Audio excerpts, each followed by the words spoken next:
ദൈവത്തിൻ്റെ പരിശുദ്ധമായ നാമത്തിന് സ്തോത്രം ചെയ്യുകയും സ്തുതിക്കുകയും ചെയ്യുന്നു. കർത്താവിൽ ധന്യരും ക്രിസ്തുവിന് ഏറ്റവും പ്രിയരുമായ എന്നെ കേൾക്കാൻ താല്പര്യപ്പെടുന്ന എൻ്റെ പ്രിയപ്പെട്ടവരെ, നിങ്ങൾക്കെല്ലാവർക്കും യേശു ക്രിസ്തുവിൻ്റെ ധന്യമുള്ള നാമത്തിൽ എൻ്റെ വിനീതമായ സ്നേഹവന്ദനങ്ങൾ അറിയിക്കുന്നു.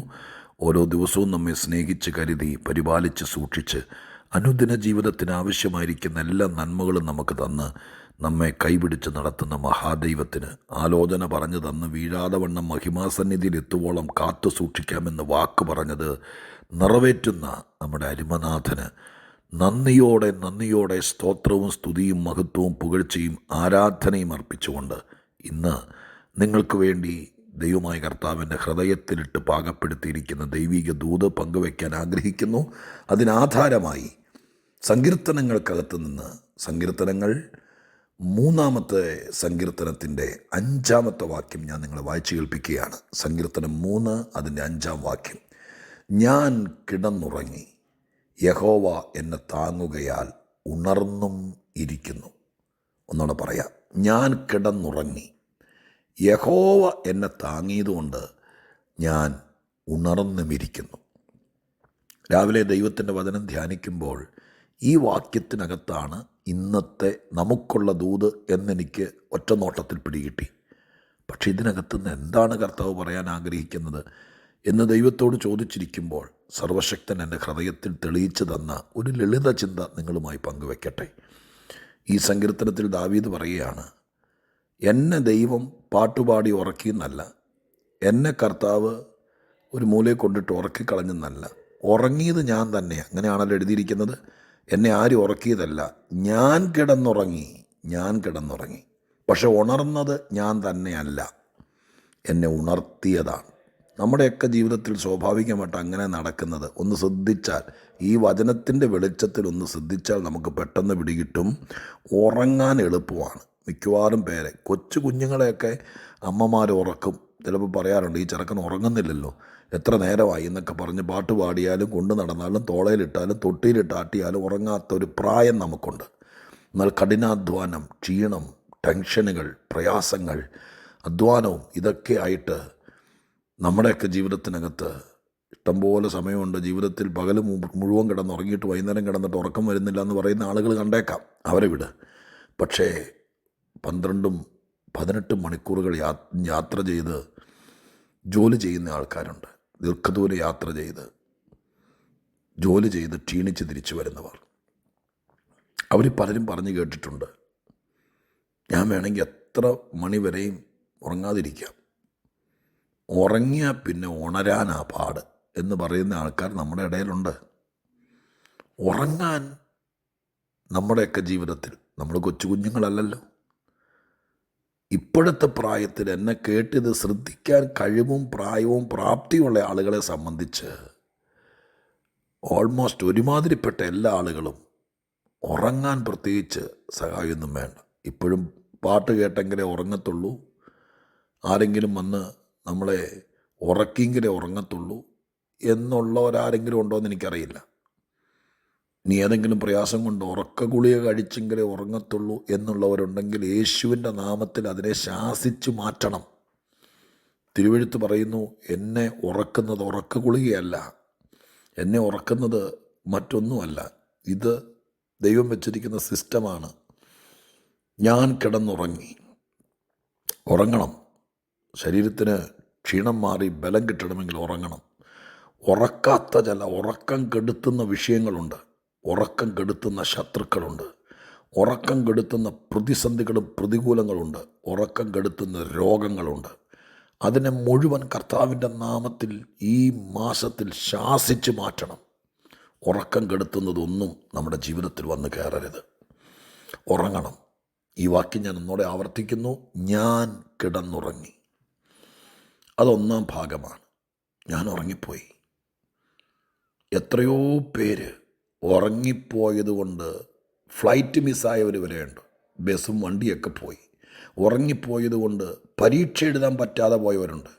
ഉറങ്ങിപ്പോയത് കൊണ്ട് ബിരുദം നഷ്ടപ്പെട്ടവരുണ്ട്.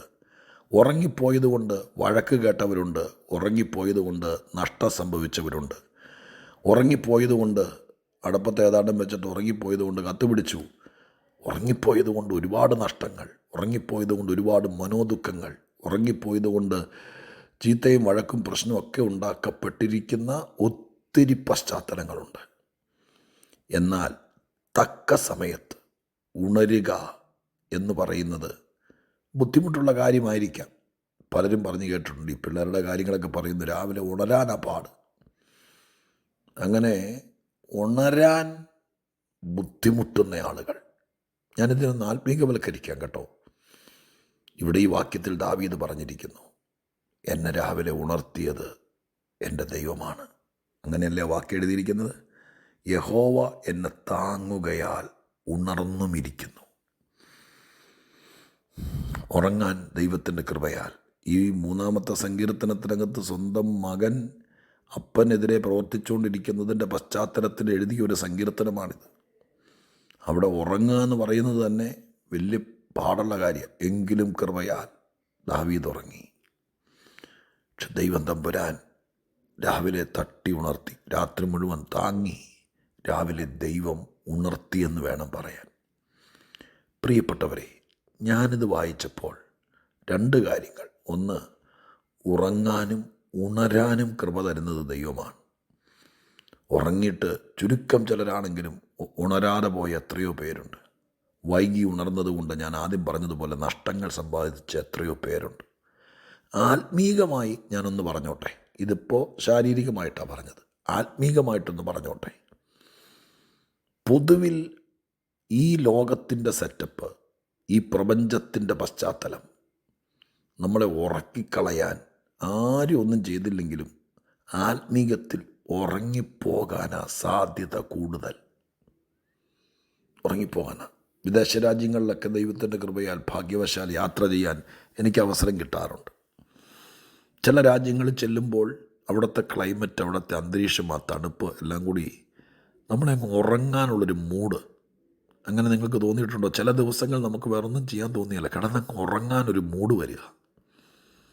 ഒത്തിരി ഉത്തരവാദിത്തങ്ങളുണ്ട്, ഒരുപാട് കാര്യങ്ങൾ ചെയ്യാനുണ്ട്, പക്ഷെ അങ്ങ് ഇരുന്നോടത്തിരുന്നങ്ങ് ഉറങ്ങിപ്പോവുക. പൊതുവിൽ മനുഷ്യപ്രകൃതി, പൊതുവിൽ നമ്മുടെ പശ്ചാത്തലം നമ്മളെ ഉറക്കുന്നതാണ്. ആത്മീകത്തിലും അങ്ങനെ തന്നെയാണ് പ്രിയപ്പെട്ടവരെ, ഉറക്കുന്നതാണ്. പ്രാർത്ഥിക്കാതെ, ആരാധിക്കാതെ, വചനം വായിക്കാതെ, കൂട്ടായ്മകളിൽ പങ്കെടുക്കാതെ കട്ടിലെ നീണ്ടു നിവർന്ന് കിടക്കുന്ന കാര്യമല്ല. സ്പിരിച്വലി സ്ലീപ്പ്, ഉറങ്ങിപ്പോവുക, ആത്മീകത്തിൽ ഉറങ്ങിപ്പോവുക. ഇത് സ്വാഭാവികമാണ്, ആരും ചെയ്തതല്ല. ദാവീദ് തന്നെ അങ്ങ് ഉറങ്ങിപ്പോയി എന്നതുപോലെ ആത്മീകത്തിൽ ഉറങ്ങിപ്പോകും. ആരും പിശാചതിന് കൂട്ടു നിൽക്കുമായിരിക്കും. ആരും ഒന്നും ചെയ്തില്ലെങ്കിലും ഇവിടുത്തെ സിസ്റ്റം, ഈ ലോകത്തിൻ്റെ മായാപ്രപഞ്ചം നമ്മളെ സ്പിരിച്വലി ഉറക്കിക്കളയുന്നതാണ്. എന്നാൽ കർത്താവിൻ്റെ പരിപാടി നിന്നെ ഉറക്കുക എന്നുള്ളതല്ല.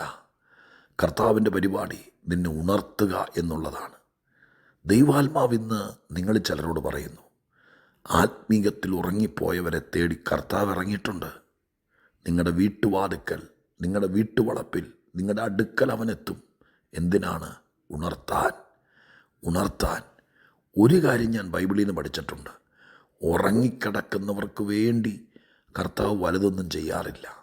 ഉണർന്നിരിക്കുന്നവർക്ക് വേണ്ടി തട്ടി ഉണർത്തപ്പെട്ടാൽ, പത്രോസിൻ്റെയൊക്കെ ജീവിതത്തിനകത്ത് ഉറങ്ങിക്കിടന്നാൽ ഒന്നും അറിയില്ല.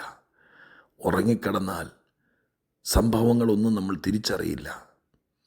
ഉണർന്നെങ്കിലേ ദൈവമഹത്വവും ദൈവപ്രവൃത്തിയും കാണാൻ പറ്റുള്ളൂ. ദൈവം നമുക്ക് വേണ്ടി എന്ത് ചെയ്യുന്നു, എന്ത് ചെയ്തിരിക്കുന്നു എന്നറിയണമെങ്കിൽ ഉണരണം. എന്തിനാണ് ഉറങ്ങിക്കിടക്കുന്ന ദാവീദിനെ രാവിലെ കർത്താവ് തട്ടി ഉണർത്തുന്നത്? ദൈവപ്രവൃത്തി കാണാനുണ്ട്, ദൈവത്തിൻ്റെ കരുതലുകൾ കാണാനുണ്ട്, ദൈവം തുറക്കുന്ന വഴികൾ കാണാനുണ്ട്, ദൈവത്തിൻ്റെ നന്മകൾ അനുഭവിക്കാനുണ്ട്. അതിന് ഉറങ്ങിയാൽ പറ്റില്ല. ദൈവത്തോട് ഒന്ന് പ്രാർത്ഥിച്ചേ ദൈവമക്കൾ, ഞാൻ പലതിലും ഉറങ്ങിപ്പോകുന്നപ്പാ. ആത്മീക വിഷയത്തിൽ പ്രത്യേകിച്ച് ഞാനങ്ങ് ഉറങ്ങിപ്പോകുന്നു. പ്രാർത്ഥിക്കാൻ പോലും പലപ്പോഴും പറ്റുന്നില്ല. ഉറങ്ങുമ്പോൾ നാം ആരാന്നറിയുന്നില്ല. ആരുറങ്ങിയാലും, രാജാവ് കിടന്നുറങ്ങുമ്പോഴും ഉറക്കം തന്നെയാണ്, രാജാവ് തന്നെയാണ് അദ്ദേഹം. പക്ഷെ ഉറങ്ങിയാൽ രാജകീയ പദവികളൊന്നുമില്ല. ഈ പദവികളൊക്കെ ഊരി വെച്ചിട്ടാണ് സാധാരണ ഉറങ്ങുന്ന ആളുകൾ. ഉറക്കത്തിൽ രാജാവില്ല, പ്രജയില്ല, ഡോക്ടറില്ല, രോഗിയില്ല, ഉപദേശിയില്ല, വിശ്വാസിയില്ല. ഉറങ്ങിയാൽ എല്ലാവരും ഉറക്കമെന്ന ബലഹീനതയുടെ കീഴിലാണ്. എന്നാൽ ഉണർന്നാൽ രാജാവ് രാജാവാണ്, മന്ത്രി മന്ത്രിയാണ്, ഡോക്ടർ ഡോക്ടറാണ്, പ്രഭു പ്രഭുവാണ്, അഭിഷിക്തൻ അഭിഷിക്തനാണ്. ഉറങ്ങിയാൽ അഭിഷിക്തനല്ലേന്ന് ചോദിച്ചാലാണ്, പക്ഷെ ഗുണമില്ല. ഉറങ്ങിയ ഡോക്ടറെ എന്തിനു കൊള്ളാം? ഉറങ്ങിയ എന്തോരം ഉപമകളുണ്ടെന്നറിയാം. ഉറങ്ങിയ ആളുകളെ കൊള്ളിയേല. ഉണർന്നിരുന്നാൽ നിങ്ങളുടെ ഫങ്ഷനിലാകും. പ്രിയരെ, കർത്താവ് ആരെയൊക്കെയോ ഉണർത്താൻ ഇറങ്ങിയിട്ടുണ്ട്. ഈ ദിവസം തന്നെ ദൈവം ചെയ്യുന്ന നന്മകൾ കാണേണ്ടതിന് കർത്താവ് നിങ്ങളെ തട്ടി ഉണർത്തട്ടെ, താങ്ങി ഉണർത്തട്ടെ. അതിനായി ഹാഗാർ ബാലനെ താങ്ങി എഴുന്നേൽപ്പിച്ചതുപോലെ ദൈവം നിങ്ങളെ താങ്ങി എഴുന്നേൽപ്പിക്കട്ടെ. എന്തിന്? തുറക്കപ്പെട്ട ഉറവകൾ കാണാൻ, പുതുവഴികൾ കാണാൻ, തുറന്നു വരുന്ന വാതിലുകൾ കാണാൻ, നിൻ്റെ നാളുകളിലെ നന്മകളെ കാണാൻ കർത്താവ് ഉണർത്തട്ടെ. ഉറങ്ങിപ്പോകാം തനിയെ, ഒറ്റപ്പെട്ട്. പക്ഷെ ദൈവം ആരെയോ വിട്ട് തട്ടി ഉണർത്തുകയാണ്. ഒറ്റയ്ക്കിരുന്ന് ആരുമില്ലാതെ ഏകാന്തതയുടെ ചൂട് പിടിച്ച് എന്തിനായി ജീവിതമെന്നോർത്ത് മൂകയായി ഉറങ്ങിപ്പോയ ആരെങ്കിലും ഉണ്ടോ? ഉണ്ടെങ്കിൽ നിങ്ങളുടെ അടുക്കൽ ദൂതനെ വിടുത് തട്ടി ഉണർത്തുന്നു. അല്ല, കർത്താവ് തന്നെ താങ്ങി എഴുന്നേൽപ്പിക്കുക. തട്ടി ഉണർത്തുന്നതുകൊണ്ട് താങ്ങി എഴുന്നേൽപ്പിക്കുന്നുണ്ട്. ദൂതൻ തട്ടി ഉണർത്തും, ദൈവം താങ്ങി എഴുന്നേൽപ്പിക്കും. ഏൽപ്പിച്ചു കൊടുത്തു. കർത്താവ് അത് ചെയ്യട്ടെ. പ്രാർത്ഥിക്കാം. പരിശുദ്ധ ദൈവമേ, ഞങ്ങളുടെ സ്വർഗീയ പിതാവേ, ഉറങ്ങിപ്പോയവരെ താങ്ങി എഴുന്നേൽപ്പിക്കുന്ന മഹാദൈവമേ, ഇന്നത് കേട്ടിട്ട് കർത്താവിനോട് എൻ്റെ അപ്പാ എന്നെ കൂടി എന്ന് പറയുന്ന ആരെങ്കിലും ഉണ്ടെങ്കിൽ അവരെ താങ്ങി എഴുന്നേൽപ്പിച്ചേക്കണേ. അങ്ങ് എഴുന്നേൽപ്പിച്ചാൽ, അങ്ങ് ഉണർത്തിയാൽ അവർ നന്മ കാണും നിശ്ചയം. സ്വർഗം അത് ചെയ്യും.